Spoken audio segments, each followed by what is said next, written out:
रूस ने 24 घंटे में यूक्रेन में करीब 600 ड्रोन और 40 से ज्यादा मिसाइलों से विस्फोट किया है।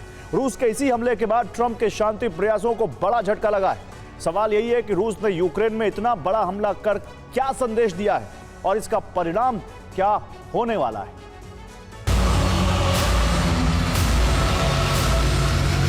पुतिन ने जो कुछ किया है उससे युद्ध विराम की संभावना करीब करीब खत्म हो गई है।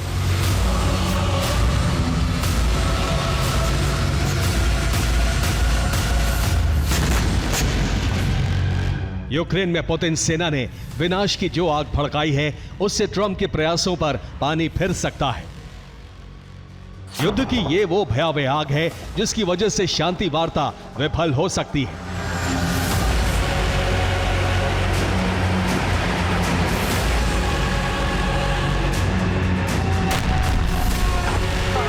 UEM Jaipur is a perfect target for prospective students aspiring for good jobs, good education with future-ready skills. Alaska और फिर वॉशिंगटन वार्ता के बाद ट्रंप ने भले ही ये ऐलान किया हो कि युद्ध खत्म करने के प्रयास ट्रैक पर हैं, जल्द ही पुतिन और ज़ेलेंस्की की मुलाकात होगी, लेकिन रूस ने जिस तरह से यूक्रेन को जलाया है उससे पुतिन और ज़ेलेंस्की की मुलाकात की संभावना भी करीब करीब खत्म हो गई है।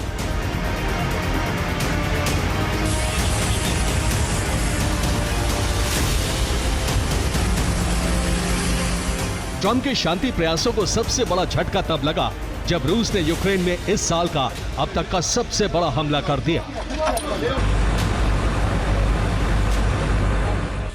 वॉशिंगटन वार्ता के सिर्फ 100 घंटे बाद यूक्रेन पर जितना बड़ा और खतरनाक हमला हुआ वो अब तक नहीं हुआ था।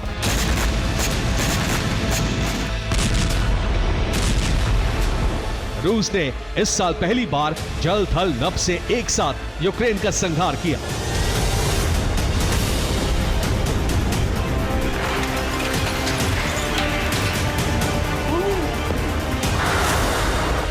आसमान से ड्रोन हमले के साथ साथ एटमी बॉम्बर से फैब 3000 बमों की वर्षा की गई।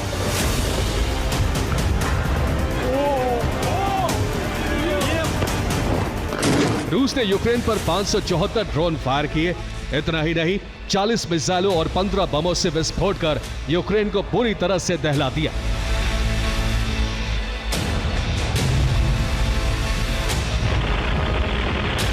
रूस के हमले इस बात के संकेत हैं कि युद्ध खत्म होने के बजाय और भड़कता जा रहा है।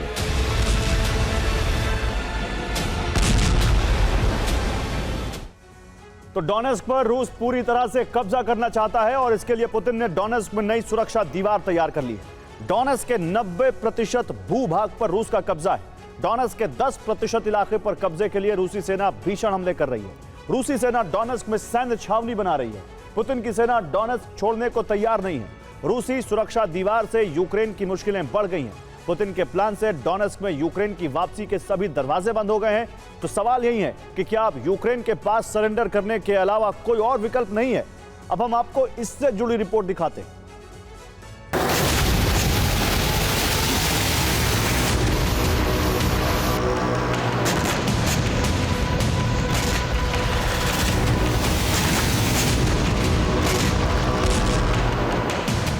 रूसी सेना ने डोनेस्क के बाकी बचे इलाकों पर कब्जा करने के लिए जबरदस्त हमले किए।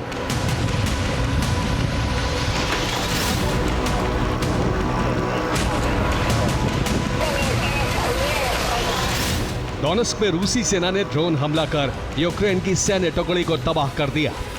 डोनेस्क में रूस ने क्लस्टर बम से ब्लास्ट कर यूक्रेन के ठिकाने को समाप्त कर दिया।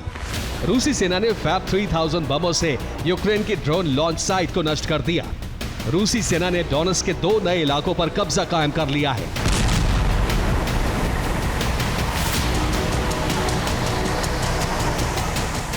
रूसी हमलों से सुमी से लेकर ओडेसा और खार्किव से लेकर लवीव तक दहल उठे। कीव में ड्रोन धमाके हुए तो जान बचाने के लिए लोगों को मेट्रो स्टेशन में शरण लेनी पड़ी। रूस ने सीरियल अटैक किया तो नीप्रो में यूक्रेन के ऊर्जा ठिकानों में आग लग गई।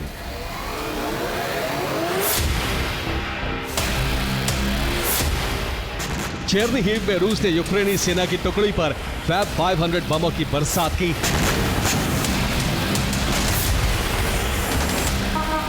स्लावियांस्क में रूस के हमले में यूक्रेन का हथियार डिपो भस्म हो गया।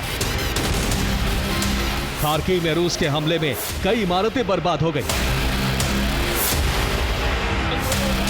लवीव में रूस के हमले में अमेरिकी कंपनी में आग लग गई।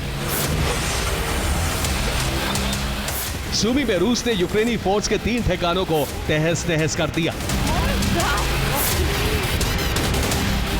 ज़ेपोरिज़िया में रूस ने क्रूज मिसाइल से धावा बोला। रूस के हमले में यूक्रेन की सुरक्षा दीवार ध्वस्त हो गई।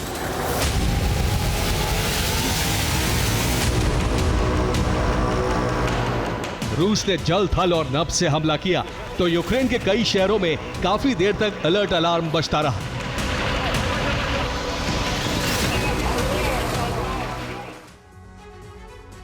तो रूस ने यूक्रेनी शहरों में करीब 600 ड्रोन फायर किए, लेकिन रूस ने यूक्रेन में कितने और कौन कौन सी मिसाइलें दागकर तबाही मचाई, अब हम आपको यह बताते हैं। शुरुआत KH-101 से 19 मिसाइलें दागी KH-101 रूस ने।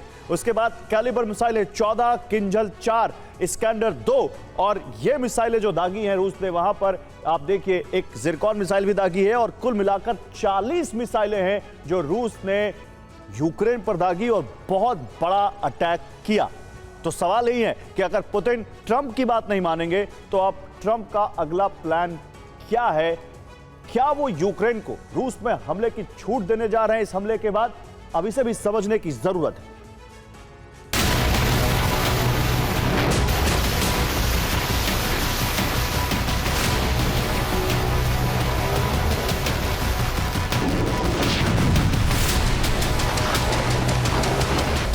यूक्रेन में रूस के अब तक के सबसे भीषण हमले से ज़ेलेंस्की पूरी तरह से भड़क गए हैं। ज़ेलेंस्की ने कहा है कि रूस के हमले इस बात के सबूत हैं कि पुतिन युद्ध विराम के लिए तैयार नहीं।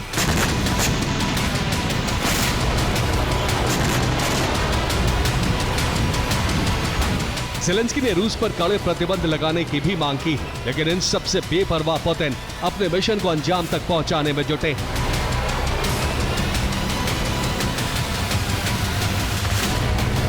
सवाल यही है कि पुतिन ने इतना विध्वंसक हमला कर क्या संदेश दिया है?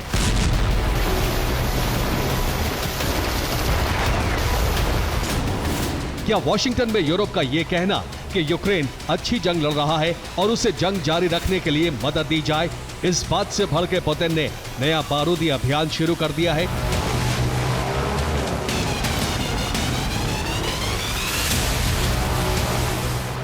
ज़ेलेंस्की ने कहा था कि यूक्रेन कब्जे वाले इलाकों से रूसी सेना को भगा सकता है, तो क्या पुतिन ने ज़ेलेंस्की को इसका जवाब दिया है?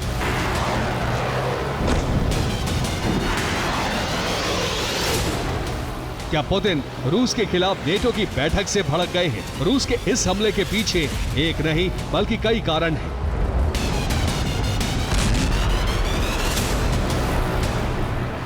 पुतिन और उनकी सेना ने साफ कर दिया है कि यूरोपीय देश उसे कमतर आंकने की गलती ना करें, वरना उन्हें इसका बड़ा खामियाजा भुगतना पड़ेगा। Bureau report, TV9 Bharatvarsh.